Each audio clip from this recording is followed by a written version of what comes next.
Hello, everybody. It's George from Ireland. Well, welcome back to my channel once more. The verdict was out yesterday, and that is Hamid Çoskun, a Turkish chap in London. He was found guilty of causing religiously aggravated distress um, and alarm because he burnt the Holy Koran, the book of the Muslims, outside Rutland Gardens in Knightsbridge. That's very close to the Turkish ambassador's residence, the Turkish embassy's off Belgrave Square, if memory serves. So he's found guilty of Westminster Magistrates Court. This is disorderly behaviour. Fortunately, the punishment is minimal. He's been issued with a fine of £240, and there's a statutory surcharge of £96.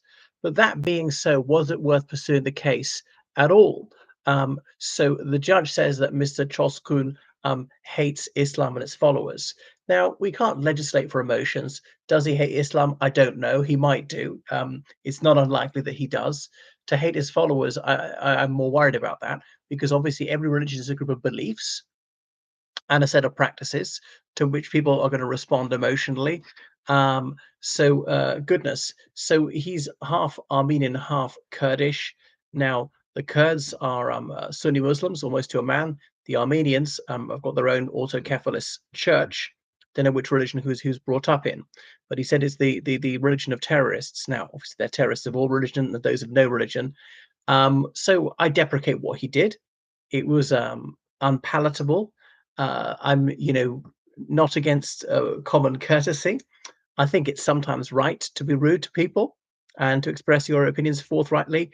I get distressed and offended every single day by leftists, by feminazis, and so on, by the mass murder of little children, and this hateful propaganda against children that's published by the NHS, by politicians, and so on. Why should I not be able to riposte, especially if my cause is the most righteous of all, which is trying to save little kids?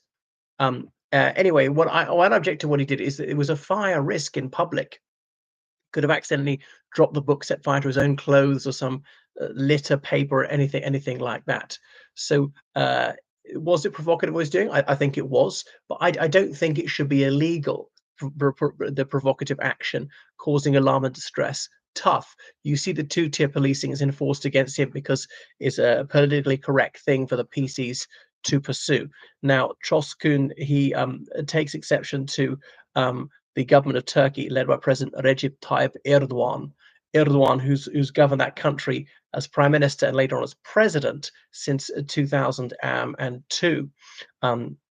Çoskun alleging that Erdogan's administration is Islamist, which is a large exaggeration, and so on. They say there's an attempt to establish a Sharia state. But this is a conviction which is infringing upon his freedom of expression. And in a democracy, he's got to be allowed to expostulate his views, even if other people find this mortally offensive. So what? Grow up, get over it. All right. And this is stealthily reintroducing blasphemy law. So this public order legislation has been used excessively against this action, just to sort of privilege one religion, maybe religions in general. And I've seen the most appallingly offensive behavior by rowdy, menacing people, and the police stand by and take their side when people are advocating for the mass murder of little children. And the National Secular Society is one of these utterly despicable organizations, a child abuse ring. But fortunately, on this issue, they actually have been decent, and they paid the legal fees for Mr. Çoskun of the Free Speech Union. Is very troubling that this is happening. That his rights are being taken away like this, and for what? To try and curry favor with Erdogan, who is not a good faith actor, who is economically propping up Russia's war against Ukraine and so on. So, goodness, I mean, if it was any other holy text, I think he would have got away with it. So this is very worrying that the police are kind of wasting their time on that, not stopping murder or rape or kidnapping or robbery or burglary or anything like that. They will just be going at him because it's some sort of privileged minority that is hacked off about what he did. So you say what you believe, and I will say what I believe.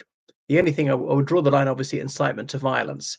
What if it's incitement to racial hatred? Reluctantly, I think I would have to draw the line at that because I know racial hatred is nauseating.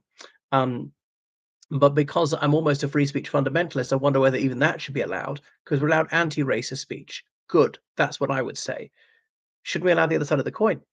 But then I realized that words lead to action, and racialism is real and would lead to real discrimination.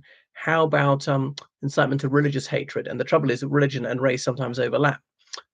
Because this is more problematic because, as I say, it's a credo, and this must be open to scrutiny, criticism, indeed denigration, disparagement, and so forth. So a lot of people will have disliked what he said. Tough. You say what you like. Surely it's a wonderful opportunity for Mohammedans to show their forbearance, prove that Islam is a religion of peace, and so on, and not harm him. Now I know got off lightly. In some countries, he would be put to death for what he did. Now the Kurdish ethnic minority in Turkey, in Iraq, Syria, and Iran would say they've suffered very, very badly at the hands of the Turkish state, and they're correct down the centuries. Likewise, the Armenians, the Armenian genocide of 1915, and not being Turkophobic in the least, no one should be mistreated, because he or she is Turkish.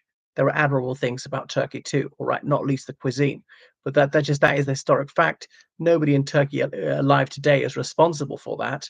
So I don't want to be demeaning to Turkey, just stating the truth, even when that is sometimes ugly. So it's very troubling that people who burn documents in public are going to be criminalized for it. And he's got a criminal record now. I mean, maybe he'll be able to win on appeal, because in a free society, people have got to be express their views, and we're not going to agree with each other all the time.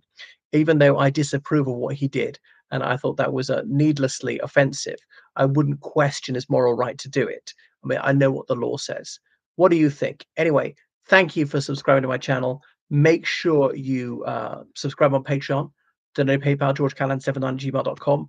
I urgently need donations to sustain the channel, so please dig deep, be generous, take out a credit card, max it out, and give me everything.